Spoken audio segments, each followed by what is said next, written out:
Experience action. Let's stop just talking about customer experience, employee experience, and the experience of leaders. Let's turn ideas into action. Your host, Jeannie Walters, is an award-winning customer experience expert, international keynote speaker, and founder of Experience Investigators, a strategic consulting firm helping companies increase sales and customer retention through elevated customer experiences. Ready, set, action. 1, 2, 3, 4. Hello. It is Experience Action. I'm Jeannie Walters. You're a customer experience leader looking for answers. So let's go ahead and jump in. Hi, Jeannie. Big fan. Thanks for all your insight and advice. For my organization, customer experience is really at the heart of what we do, and it's what gets me up in the morning. But sometimes clients can be needy. What advice would you give to providers who are trying to balance the needs of the client with the internal demands of competing priorities and cost and resource constraints? Thanks a lot. My goodness, was that the first bleep we've ever had on the Experience Action podcast? I believe it is. That's something to celebrate. Now, why did this caller get so emotional about the fact that clients are needy? I think we can all relate to this. Yep. When we're trying to deliver service for our customer, when we're providing products or helping them achieve a goal, it can be a lot. And it can feel overwhelming, especially when they keep asking for more, when they are following up to find out where that order is, to when they're telling you that this product isn't exactly what they expected, when they're looking for different options that maybe we don't offer. All of those things can lead to that sense that it's never enough for those highly demanding customers. Now, yes, these customers are needy, but let's dig into why. Why? Because I totally can relate to this. As a business owner, as somebody who is trying to deliver for clients while juggling all the many things that have to do with going into running a business. We all have so many important priorities at any point, and many customer experience leaders have so many points of input. We have to please not just our immediate boss, but we have to make sure that we're delivering on customer experience for the entire organization. That is no small ask. It's a lot. So let's dive into this a little bit. Let's do this. When we talk about the common challenge that businesses face, it's really about balance. It's about balancing the needs of, let's call them high maintenance or needy clients with those internal demands and limited resources. That is the reality of most of our situations.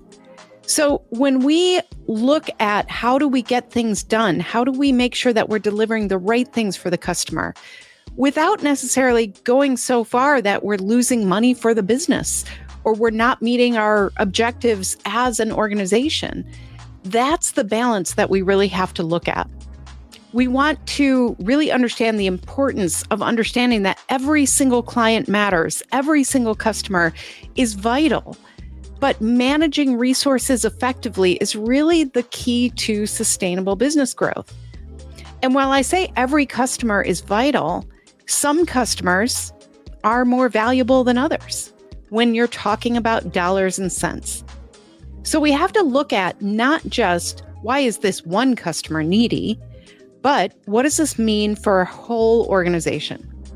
So first of all, I would say, do you understand why your clients are needy? Now, some of them just are. We've all had those clients. But I would also argue that there might be some patterns that if we address them proactively, we could avoid some of those needs popping up when they're asking us to react to them. One example that comes up a lot is around communication and reassurance. When somebody places an order with your organization, if somebody is waiting for something, that comes with its own set of points of anxiety. We want to make sure that what we ordered is going to be as we expect it to be. We want to know when it will be delivered. We want to know that it will be cared for in that delivery process. We want to know that if there is a problem, we have a way to reach out.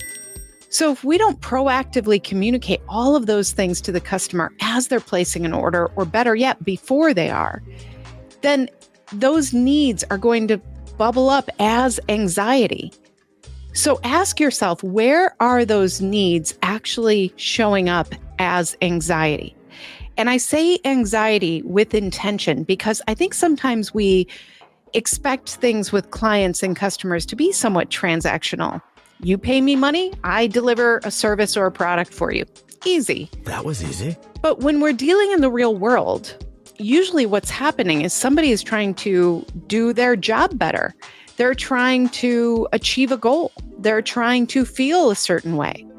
And so if they want to feel confident, if they want to look good in front of their boss, if they want to make sure that they get that part or that widget for their machine so that they can actually deliver their product faster and more efficiently, then anytime there's a question about, will this arrive on time?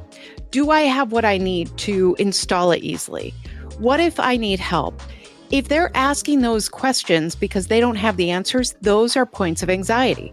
So look for those points in your customer's journey and see if you can proactively get in front of them. Send that email a day before they're going to ask that question and say, hey, we know that you're probably on the lookout for your product. As we mentioned, it will take 2 to 4 weeks, and we're going to let you know as soon as we have that information. Letting them know that you are being proactive, you are looking out for them, that can alleviate a lot of that neediness that customers have. I would also say, look for how you are showing up no matter what. This is why a customer experience mission statement can be so powerful. Because if I show up a certain way for a client and they get assigned to a different account manager later and they show up a completely different way, meaning I might be prioritizing accuracy. I might be prioritizing details and calling them back again and again and saying, I need to know this. Now I need to know this. And the other person might have all of that stuff worked out in advance. They might say, you know what? We got all this. If I have any questions, I'll let you know, but don't worry about it. It's in my hands. And maybe they're not as detail focused. The customer will feel that inconsistency. That can create that anxiety too. So as we are looking for, what are the root causes? What is causing that neediness? I also want to stress that it's important to have empathy and compassion for those customers. They are just trying to do certain things in their life. And sometimes I think we forget this. We act like the customer journey is this very linear process, and we act like our clients are really excited to call us when they have an issue. But we know that's not true. Our clients don't wake up excited to call us. Our customers don't think, oh, great, I get to call customer service today. They're making those calls. They're looking for answers because they don't have them. And so have that sense of curiosity about why is this happening, but then show up with that sense of empathy and tie it all back to your customer experience mission statement. Who are you to your customers no matter what? What is the promise that you've made? Get really clear on that. And then we also want to really focus on setting clear expectations. We want to discuss the importance with everybody in our organization around setting and communicating clear, realistic expectations with the clients from the very beginning. We also want to make sure that we have established some boundaries, that we have service level agreements, that we have descriptions about the guarantees we're making, all of those things, and that we're very clear on what those are, and we're very transparent about that with the client. Sometimes neediness comes up because we're not being as visible as we should be. We're not showing things that we don't want the customer to see. We're hiding it in fine print in places like that. Let's be really clear about what the expectations are. And then we want to make sure that we have a feedback loop. What's working? What's not for customers? What great ideas do they have? How can we help them feel heard and understood?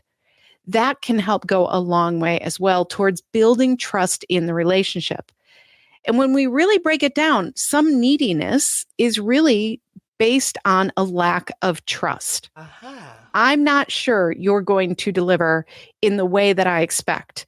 So I'm going to become very needy so you don't forget about me. Where are the places in your customer journey that you can actually build trust? If you find that there are certain places in your customer journey that very consistently have clients who are needy during those times, that is probably because there's been some erosion of trust along the way. Look for places that you can proactively inject trust and communication so that clients know that we have not forgotten about them or neglected them. So you have set appropriate expectations. You understand your customer experience mission statement, and so you know how to show up no matter what. You are collecting feedback from your clients and closing that loop with them, helping them feel heard and recognized, getting those great ideas from them about how you can be more proactive. And when I say you can be more proactive, of course, it doesn't necessarily have to be a manual thing. Automation can be your friend here. Technology and tools can actually really help you be proactive in your customer's journey. So make sure that your project management software, your customer relationship manager, all of those tools and technologies actually come together to help you build trust throughout that customer journey. And then finally, we want to empower our people to be proactive here, to make sure that they are delivering and setting those expectations in a way that customers won't need to reach out. They won't require that reassurance quite as much because we're doing that proactively. So the best way to do that is to make sure that everyone in your organization understands your customer experience mission statement and your customer experience success statement.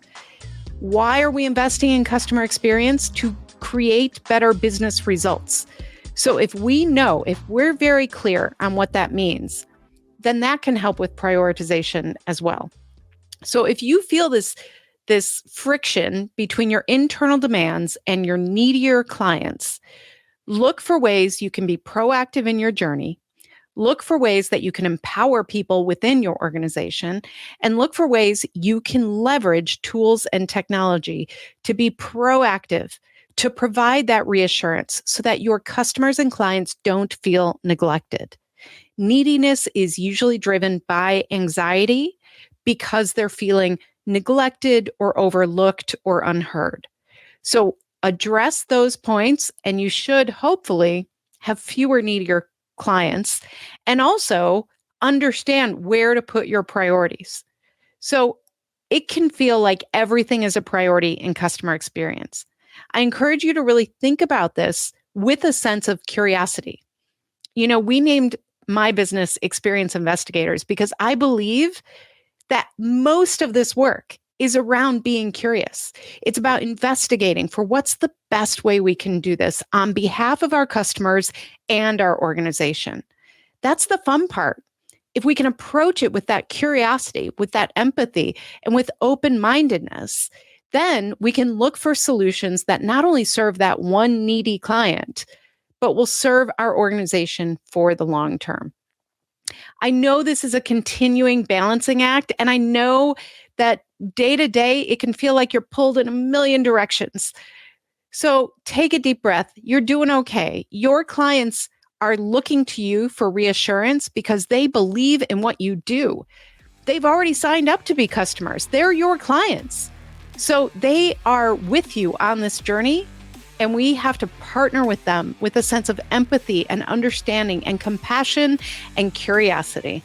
How cool is that? This was a great question. I'm so excited that we had our very first bleep. And I hope that all of you got something out of this as well. We love your questions. Don't forget, you can ask me whatever your heart desires, with bleeps or without, at askjeannie.vip. You can find many resources at experienceinvestigators.com, and I cannot wait to hear your next question. Keep up the great work, everybody, and we'll talk next week.